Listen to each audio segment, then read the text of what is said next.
Баршаңызға қайырлы күн. Бүгін уйгурская самса дайындайтын боламыз. Ең алдымен ұнымызды илеуіштен өткізіп, мұздатқыштан сары майымызды алып, үккіштен өткізіп, песочный тесто жасаймыз.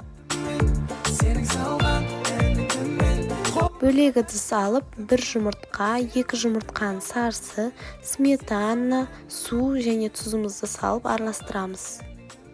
Араласқан массамызды жаңағы массаға салып, жұмсақ қамыр илейміз.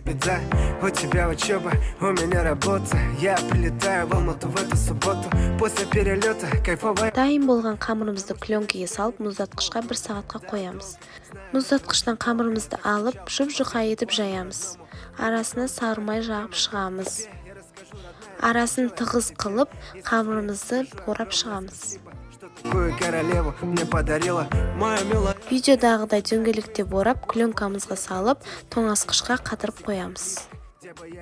Салмасын дайындаймыз. Фаршқа пияз және өздеріңіздің қалауларыңызша специяларды қоссаңыздар болады. Араластырып алып, әр самсамызға 30 граммнан сопақ пішінде дөңгелетіп дайындап аламыз. Мұздатқыштан қамырларымызды шығармай бір-бірден алып, дөңгелек пішінде жайып аламыз.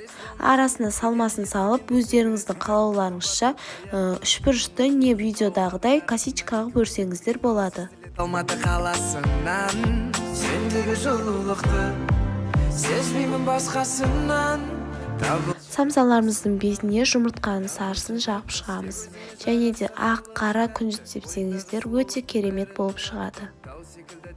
180 градуста қызарғанша пісіріп аламыз. Міне біздің уйгурский самсамыз дайын болды. Ас болсын. Сіздерге ұнаса, YouTube каналыма жазылып, лайк басып кетіңіздер. Қолымызда тәтті аттым мен, серуендеп түнгі алматтым мен.